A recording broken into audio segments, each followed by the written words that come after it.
நாம் நோய்வாய்ப்பட்டால் உடனே மருத்துவரை பார்த்து ஆன்டிபயோட்டிக் எனப்படும் கிருமி கொல்லி மருந்தை உட்கொண்டு குணமடைகிறோம். ஆனால் சுமார் 60 ஆண்டுகளுக்கு முன்பு வரை ஆன்டிபயோட்டிக் மருந்துகள் இல்லை என்பது உங்களுக்கு தெரியுமா? முதலாம் உலகப் போரில் காயமடைந்த கிட்டத்தட்ட 7 மில்லியன் வீரர்கள் சரியான நோய்க்கொல்லி மருந்து இல்லாததால் மடிந்து போனார்கள் என்பது வரலாற்று உண்மை. நாம் சந்திக்கவிருக்கும் மருத்துவ மேதை கொஞ்சம் முன்னதாகவே பிறந்திருந்தால் அந்த 7 மில்லியன் வீரர்களின் உயிர்கள் காப்பாற்றப்பட்டிருக்கக்கூடும். அவர் வேறு யாருமல்ல, பெனிசிலின் என்ற அற்புத மருந்தை உலகுக்கு தந்ததன் மூலம் மருத்துவ உலகின் தலையெழுத்தையே மாற்றியமைத்த அலெக்சாண்டர் ஃபிளெமிங். 1881 ஆண்டு ஆகஸ்ட் 6ஆம் தேதி ஸ்காட்லாந்தின் லாக்ஃபீல்ட் என்ற நகரில் ஓர் எளிய விவசாய குடும்பத்தில் பிறந்தார் அலெக்சாண்டர் ஃபிளெமிங். அவர் விவசாயத்தில் ஈடுபடுவார் என்று குடும்பத்தினர் எதிர்பார்த்தனர். ஆனால் அவர் அதிலும் ஈடுபடாமல் படிப்பையும் மேற்கொள்ளாமல் ஒரு நிறுவனத்தில் சுமார் 4 ஆண்டுகள் எழுத்தராக பணிபுரிந்தார். தமது 20வது வயதில் அவருக்கு கொஞ்சம் பணம் சேர்ந்ததால் அவர் லண்டனின் செயின்ட் மேரி மருத்துவ பள்ளியில் சேர்ந்து மருத்துவம் பயின்றார். டைபாய்டு காய்ச்சலுக்கு மருந்து கண்டுபிடித்த சர் ஆல்ம்ராத் எட்வர்ட் ரைட் என்பவர்தான் ஃபிளெமிங்கிற்கு பேராசிரியராக இருந்தார். 1906ஆம் ஆண்டு மருத்துவத்தில் சிறப்பு தேர்ச்சி பெற்று அந்த பேராசிரியரிடமே உதவியாளராக சேர்ந்தார் ஃபிளெமிங். தனது பேராசிரியரை போலவே தானும் மனுக்குலத்துக்கு உதவும் ஏதாவது மருந்தை கண்டுபிடிக்க வேண்டும் என்ற கனவு அவரிடம் இருந்தது.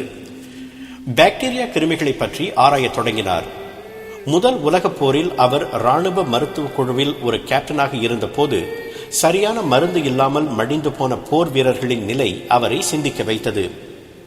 அந்த காலகட்டத்தில் காபோலிக் அமிலம்தான் கிருமி கொல்லியாக பயன்படுத்தப்பட்டு வந்தது. ஆனால் அந்த அமிலம் கிருமிகளை கொல்லும் அதே வேளையில் இரத்தத்தின் வெள்ளை அணுக்களையும் சில சமயம் அழித்து விடுகிறது. முதல் உலகப் போரில் சுமார் 7 மில்லியன் வீரர்கள் காயம் பட்டு இறந்தனர். அதன் பிறகுதான் காபோலிக் அமிலம் சரியான மருந்தல்ல என்பதை ஃபிளெமிங்கும் அவரது பேராசிரியரும் உலகுக்கு அறிவித்தனர். அதோடு நின்றுவிட்டால் போதுமா? சரியான மருந்தை கண்டுபிடிக்க வேண்டாமா? உலகப் போர் முடிந்த கையோடு மீண்டும் தன் ஆராய்ச்சி கூடத்திற்கு திரும்பினார் ஃபிளெமிங். கிருமிகளை கொல்லும் மருந்து வேண்டுமென்றால் முதலில் கிருமிகளின் தன்மைகளை பற்றி தெரிந்து கொள்ள வேண்டும் அல்லவா? எனவே தனக்கு கிருமி தொற்றக்கூடும் என்ற அச்சம் கூட கொஞ்சமும் இல்லாமல் பல வகை கிருமிகளை வளர்த்து அவற்றின் மீது சோதனைகளை செய்தார் ஃபிளெமிங். 1928ஆம் ஆண்டு லண்டனின் இலையுதிர் காலத்தில் அந்த சம்பவம் நிகழ்ந்தது. 2 வாரம் விடுமுறைக்காக சென்றிருந்தார் ஃபிளெமிங்.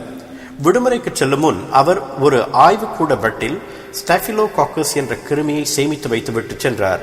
அந்த கிருமிதான் நிமோனியா முதல் பல்வேறு நோய்களை ஏற்படுத்தும் கிருமி. 2 வாரம் விடுமுறை கழித்து வந்து பார்த்த போது அந்த வட்டில் பூசணம் பூத்திருப்பதை பார்த்தார். பூத கண்ணாடியில் வைத்து பார்த்த போது அந்த பூசணம் படர்ந்திருந்த இடங்களில் கிருமிகள் கொல்லப்பட்டிருப்பதை அவர் கண்டார். உடனே ஒரு முக்கியமான பொருளை கண்டுபிடித்துவிட்ட உணர்வு அவருக்கு ஏற்பட்டது. அந்த பூசணம் பெனிசிலியம் என்ற ஒரு வகை காளான் என்பது அவருக்கு புரிந்தது. அந்த காளானை கொண்டு பல்வேறு ஆராய்ச்சிகள் செய்தார். அதன் விளைவாக நமக்கு கிடைத்த அருமருந்துதான் பெனிசிலின். மனுக்குலத்துக்கு உயிர் காக்கும் மாமருந்தை தந்த ஃபிளெமிங்கை உலகம் அப்போது பாராட்டவில்லை. இருப்பினும் பெனிசிலினின் அருமை உலகம் முழுவதும் பரவியது. 2ஆம் உலகப் போரின் போது அதிக அளவில் பெனிசிலின் உற்பத்தி செய்யப்பட்டு காயமடைந்த போர் வீரர்களின் மேல் பயன்படுத்தப்பட்டது. அதன் பயனாக மில்லியன் கணக்கான உயிர்கள் காக்கப்பட்டன. நோய் தொற்று அபாயம் ஏற்படுமே என்று அதுவரை அறுவை சிகிச்சைகள் செய்ய தயங்கிய மருத்துவ உலகம் பெனிசிலினின் வரவுக்கு பிறகு தைரியமாக அறுவை சிகிச்சைகளை மேற்கொண்டது. அதுவரை தீர்க்கப்பட முடியாதவை என்று கருதப்பட்ட நோய்களுக்கு திடீரென்று சிகிச்சை அளிக்க முடியும் என்பதை உலகம் கண்டுகொண்டது. பெனிசிலினுக்கு பிறகு எத்தனையோ வேறுவித ஆன்டிபயோட்டிக் மருந்துகள் உற்பத்தி செய்யப்பட்டன. ஆனால் அவை அனைத்துக்கும் அஸ்திவாரம் போட்டு தந்தது பெனிசிலின் தான். மனுக்குலத்துக்கு பெனிசிலின் என்ற மாமருந்தை தந்த ஃபிளெமிங் அதனால் எந்த பொருளியல் லாபமும் அடையவில்லை. அந்த மருந்துக்கு காப்புரிமம் பெறச் சொல்லி எத்தனையோ நண்பர்கள் வற்புறுத்தியும் அவர் அதை செய்யவில்லை. செய்திருந்தால் அவர் கோடீஸ்வரராகி இருப்பார். இருந்தாலும் அந்த உயிர்காக்கும் கண்டுபிடிப்புக்காக 1945ஆம் ஆண்டு மருத்துவத்துக்கான நோபல் பரிசை தந்து தனது நன்றியை தெரிவித்துக் கொண்டது உலகம்.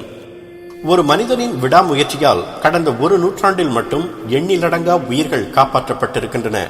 இனியும் எத்தனையோ உயிர்கள் காப்பாற்றப்பட போகின்றன.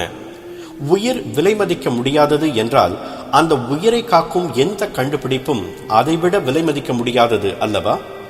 அந்த விலை மதிக்க முடியாத மருந்தை உலகுக்கு தந்த பிளெமிங் 1955 ஆண்டு மார்ச் 11 லண்டனில் மாரடைப்பால் காலமானார். அடுத்த முறை நீங்கள் ஆன்டிபயோட்டிக் மருந்து உட்கொள்ளும் போது பிளெமிங்கிற்கு நன்றி சொல்லுங்கள். அவர் பொருள் சம்பாதிப்பதற்காக அந்த கண்டுபிடிப்பை நிகழ்த்தவில்லை. உண்மையில் மனுக்குலத்துக்கு பயனுள்ள ஒரு பொருளை தர வேண்டும் என்பதுதான் அவர் நோக்கமாக இருந்தது. நோக்கம் உயரியதாக இருந்ததால் அவருக்கு பெனிசிலினும் அதனால் வானமும் வசப்பட்டது.